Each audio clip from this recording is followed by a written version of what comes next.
All right, we're back with part three of this series. We are looking still at the main theme of providing value. Leading with value is the term that I used. And the video prior to this, we learned about the tools that we have at our disposal. So we learned how to add contacts to our CRM, how to find properties, how to share them with clients, how to keep them informed. And again, I think that's very powerful, to be able to be on MLS every day. That was one of the action items we gave. So today, or this video session, we're talking about how is the market, and really being able to answer that question. It's a very common question you're going to get as a new realtor. You could have, be bumping into family, friends, acquaintances. It's very common. Oh, you're in real estate. What's going on in the market? Or how's Toronto doing? Or what's going on? I heard this or I heard that. And so to me, it's like a little mini interview. It's like you're on the spot and you're going, oh shoot, do you want a full presentation? Do you want like where do I start? It is a loaded question. So the goal today is to kind of start prepare for that, to be able to be aware of what's going on in the market. And then B, we'll share some scripts and kind of practice some role plays, and I'll show you how I would attack it or approach that question. Okay. So um, okay, sorry, this was from Spent 30 by Day. That was our previous home. So now we're building some confidence by knowing the market stats, providing education and insights. That's the goal of this session, as we just discussed. So the first thing you're going to want to do is, to me, starting to collect your own data in your area. You can see the top of this. There's, all of Treb, Durham, Oshawa, specific cities. So, what I would recommend for each one of you, and you'll see down below, there is a resource to this exact spreadsheet. It's just a very simple spreadsheet where I'm adding in each month. And so when the market report comes up, I add in a line. So there you can see August. I would add in September and then put in all the stats. And each line graph is associated with one of those months. Yeah, so there is, I'll also include a demo video of how to set that up and how to do that as well, if you're unfamiliar with that. So, but yeah, the goal is to start collecting your own data. And there's a couple of reasons why I like this. I like this because it's going to, help you remember the data, right? So it'll be on the top of your mind. And again, if you say like, hey, I'm just, reading that in Ajax, the average price is 800,000. To actually remember writing it out or putting it in on a spreadsheet will stick in your mind a lot better. And that's the goal here, is because remember, we're prepping to answer this and we don't need to know all the stats, but we want to be very familiar with some key information. So that's why I recommend doing it yourself and putting in the stats yourself. Not to mention, we can use that later on for other tools with business planning and marketing and social media posts and email newsletters. So there is other multiple reasons, but the first for now is just to familiarize yourself with the market and be able to know what's going on with it. And yeah, so I mean, you're going to get a lot of questions, right? This is kind of going back to when are you going to get hit with this question? The answer is at any time, at any place. It could be a text message, it could be a DM, it could be at a party, it could be any sort of way that you're having this, and how you respond to this. Like I mentioned, is a little bit of a mini interview. So this is a real text that I got from a client who's out in PEI now and wanting to chat real estate, right? And this is kind of how it happens. It's not always a hey, I'm ready to list, let's do a listing appointment. It's casual conversation like this about what's going on in the market. Okay, so let's go to the four main charts then that I have here and that I like to keep track of. Again, everyone's slightly different. For me, this is how I've set it up, and you're free to modify this or set this up any way you want in your business. So I group new listings and sales together. So the idea here is understanding what's coming onto the market each month. Which is kind of the seller demand, right? The listing side of who's wanting to list their home each and every month. And so that's that top green line, right? And if we look at that, you can see the seasonality of this. Is why I love line graphs. That December in each and every year, the past 3 years, is the low. We all know that, right? That's very seasonal, very normal. And then you see the buildup or the different buildups in each spring or peak when you kind of have the max listing in that June, July area where, in May and in this previous year. So it really does give you a good sense of, the patterns and what's going on. And as you can hear, you're starting to already be able to recognize what's going on as far as patterns. And we look at so that's the new listing side. So each month, what are sellers doing? Then to me, the bottom line, the light green one is sales, right? So where are buyers actually coming together, right? When are buyers? Because to me, like that's saying, hey, buyers are the ones submitting the offers.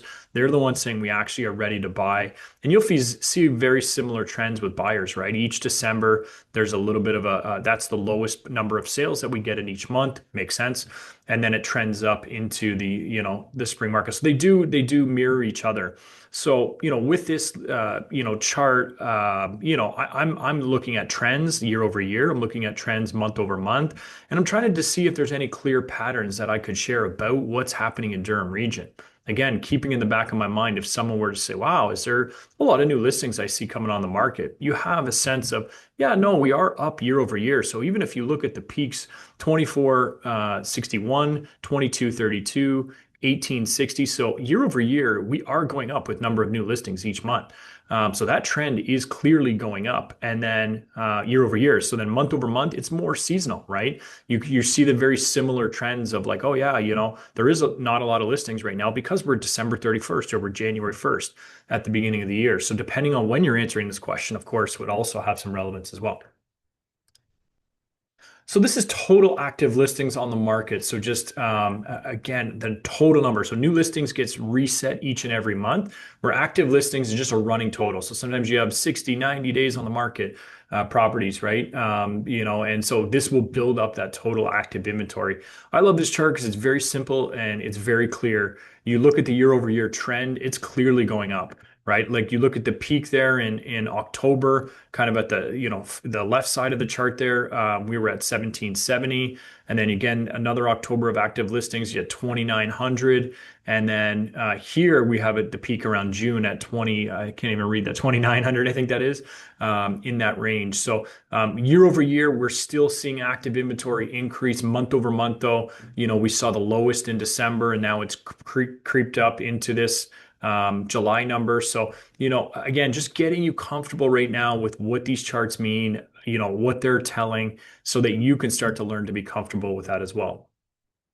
So the third chart here I have is absorption. I have the formula here at the bottom. So this is sales divided by active listings. So months of inventory is active listings divided by sales. So you can do either or. Some people like months of inventory, some people like absorption rate.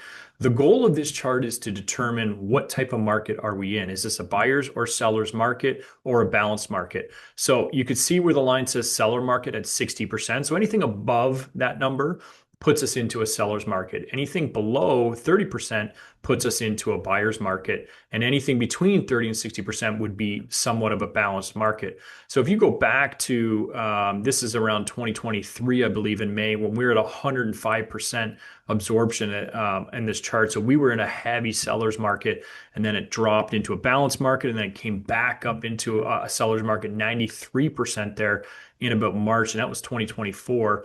And then we've kind of dipped down into a buyer's market. So you see that first time, I'm looking at that September, 28%. The first time we were heading into a buyer's market. We've been bouncing around a balanced market, dipping back into a buyer's market here in June of 2025.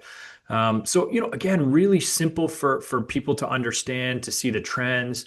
If you purchased or sold in these seller markets, things are not the same way, right? Things are not selling relative to the active listings as we saw in the previous chart. So just a great way to understand what market we're in. And again, client asks you, or, some of these role play questions we're going to get to of, hey, how's the market? And is it a buyer or seller's market? It's just a simple yes or no. Yeah, we're in a buyer's market right now.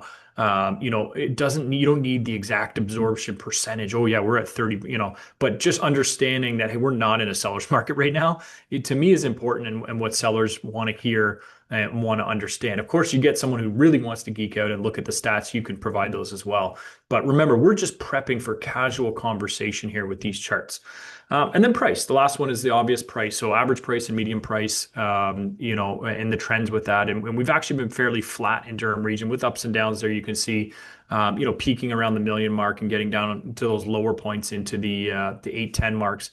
And it's interesting when all those happen, right? The seasonality of it. So you can start to see we've tailed off here May, June, July at the end. So we've had 3 months, month over month of price declines, right? So, that would be something I would note if I was wanting to talk to someone of like, oh yeah, like I listed my house 3 months ago.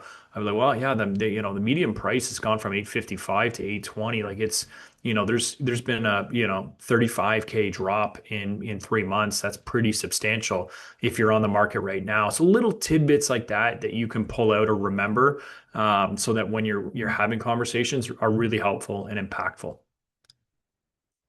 Okay, so action item number three. So we had the first two, right? Was add contacts to your CRM and spend 30 minutes a day on MLS.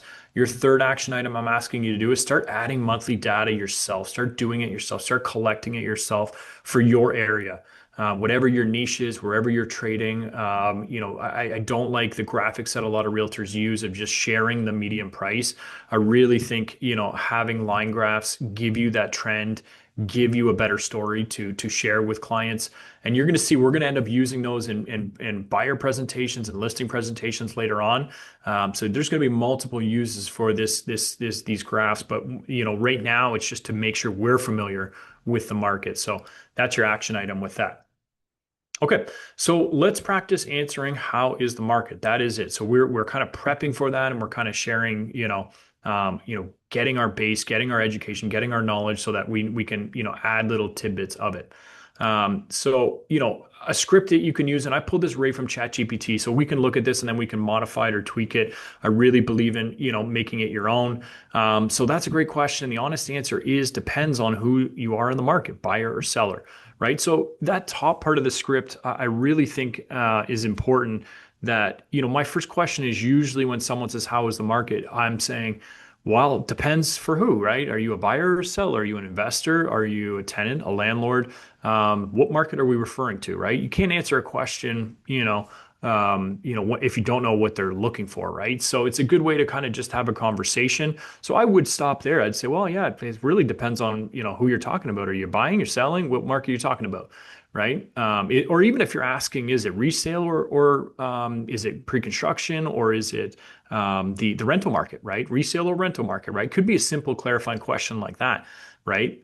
It gives you time to pause. Sometimes these questions come, they're thrown at you and you're at a time when you're not really prepared for it. So it gives you time to kind of, collect your thoughts.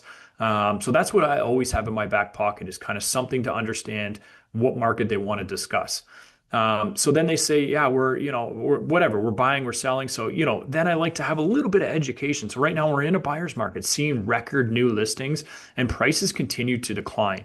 So if we just shared three of the charts that we looked over, right? And just gave a very simple, our absorption rate was into a buyer's market. We are seeing a record number of new listings on the market and prices were declining each and every month. So you can see how three of those charts we just put into one little sentence describing three parts about it. I'm not geeking out. I'm not pulling out charts, but it's short, effective, and shows that I'm on top of things, shows that the realtor knows what's going on in the market. Then I'm going to say, well, there is well-priced homes in good conditions are still selling. Buyers are more selective right now. Sellers definitely need a really good plan, right? So something along the lines of like, there's always a what if, right? There's not, sales are still happening. It's not like nothing's going to sell, but it depends, right? On a lot of different factors, right? And then it's engaging them back into the conversation of, hey, like, okay, cool. Yeah. Are you looking to rent? Are you looking to buy? What stage are you at right now? So yeah, that's kind of the gist of the breakdown. So it's the top part of clarification. First acknowledge their question, great question. Acknowledge it. Then it's giving some type of value, right? Just, yeah, it's always a great time to buy is not a good answer, right? Nobody wants to hear that. It depends. How big is my commission check going to be? Nobody, that's what you're trying to avoid. Nobody wants that. So yeah, you're then, giving some information about, The what if, which is, good conditions or, good, well priced or still selling, those are all there as well. And then re-engaging them in the question. Okay. Another good question. Another question similar to how is the market? Is now is a good time to buy or should I wait? Script. That depends on what waiting actually gets you. Waiting only helps if prices drop more than what you lost in rent, missed equity, or higher interest rates. What matters more than timing the market right now is buying the right home at the right price with the right strategy. And this part of bolded is really, what I would do. Remember, I got this from ChatGPT, so this is not exactly the way I'm doing this. To me, my advice is always when this question is asked to me is that third line. The best time to buy is when the numbers make sense for you, not when the headlines say it's safe, or not when, or you're trying to time the market. So, even if someone said, hey, is now a good time to buy? I'd say, well, depends, is it right for you? Like what's going on in your life, right? That's how I would respond. And then, if it's like, well, I don't know, we just had a new kid and, I'm renting a basement apartment right now. So yeah, you probably want a little more stability in that. And, then they get in the conversation of, well, what if the market drops? It's like, well, you're going to lock into a 5 year, you're going to be in this home for a while, right? I'm not smart enough to time the market. I don't know who is. Nobody is. We all would have sold at the peak of 2021, 2022 there. If we're all, knew what was going to happen with the market. So, that's how I would typically attack this is that third line. And then if the right home came up, the right price, would you feel comfortable moving forward? Again, re-engaging them in the conversation, something like, yeah, like if you found a really good deal in a home you loved that checked all your boxes, is that something you would want to go forward with? Right. A lot of times people are like, yeah, you know what? You're right. I would do that. That does make sense. Or let's run the numbers and then we can kind of get into the next video, which is being a resource, which we'll talk about, but that's what could be added on to this script as well. What do you think my home is worth? Common question, right? Again, we're just talking about, scenarios where you're, at a Christmas party or a work, no, not a work, that's a bad example. We're realtors at a golf event with, a golf tournament, right? And someone finds out you're a realtor and they're like, oh, what do you think and it's just, sometimes it's very casual. It's very, just chit chatty, not a serious question, but you still have to give some type of smart, educated, well-versed answer, right? And my answer to this is I give you a range, but, to really give you an accurate number, I have to see your home, right? Or hey, okay, where you live, where are you about? Oh, you're in Port Perry, or you're in, Windsor, or you're here. Well, that's, that range, depends on your home, right? So you can then ask some qualifying questions, but, getting then into making sure, they understand that if you want the most accurate number, you got to get them to come, you got to see the home, right? And be like, wow, but geez, I don't know what you've done for your renovations. I don't know what you've done. The average price in that area is 800,000. So this is where you could give like market knowledge to show, hey, like I do know what's happening in the market, but again, your home, that doesn't mean anything, right? Like prices are declining, but are they declining from $1 million or from 400,000, right? Depending on the type of home you have, the renovations, the condition, all the fun stuff that we all know, right? So, again, a lot of times it may sound like deflecting, but I also think trying to give a polished, scripted answer of, I'm not BSing them, but not telling them the full truth isn't helpful either. A lot of people respect and understand. Yeah, yeah, no, that makes sense. Cool. Yeah, I was just, chatting with you and all that and trying to make conversation.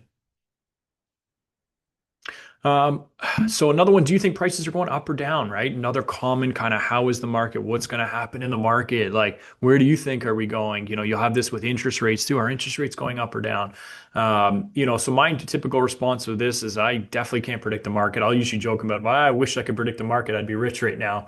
And then talking about prices moving in cycles, but smart buyers focus on value, positioning, not guessing the next headline. So kind of politely saying, look, it's not really about guessing. That's not what we do. The bigger risk is making a decision without a plan or not understanding what you're doing. So, do you need to, like I like to talk to people about like, do you need to upsize? Do you need to go to a bigger home? Is it, a want or a need? To me, that's what's coming up with a plan, right? So, are you thinking of, flipping this? Are you trying to buy a condo and then just assigning it later? We've seen how that's turned out. Or is this something you're planning on moving it, right? All of these things would have a factor into, what's going to happen in the market, right? And even asking them like, all right, well, if this house dropped in, $10,000 next month or next year, is that going to be a problem for you, right? Like, helping them understand not the silliness of the question. Again, most people are asking innocently. They're not trying to actually get you to predict it. They're making conversation, right? They're trying to, talk real estate with you. What do you think's going on? Right. And again, if you're the realtor that's saying like prices are going to go up for sure, you should buy, everyone should be buying now, right? They're kind of smelling that you're just selling. You're just trying to get a, sale from them, and they're not going to appreciate that. They want to hear that you don't know that you're a realtor. You're not an economist. You're not predicting the market. You're not that smart. No offense, and that our job isn't to predict the market. All right, so that's it for today's video. I hope you enjoyed it. Hope you took some value. Really would like you to practice what we talked about is getting those charts downloaded and starting to add them into your repertoire. And with the practice sessions we're going to be scheduling, these are the types of role plays that I want you to practice and come and practice. And I think, getting the reps in with this will be very helpful to allow you to not drop a lead or drop a potential sale or purchase. Again, because you need to be able to answer this with confidence, with a lot of authority, not sounding salesy, not sounding pushy. That's the goal here. So yeah, hope you enjoyed, and we'll see you at the next video.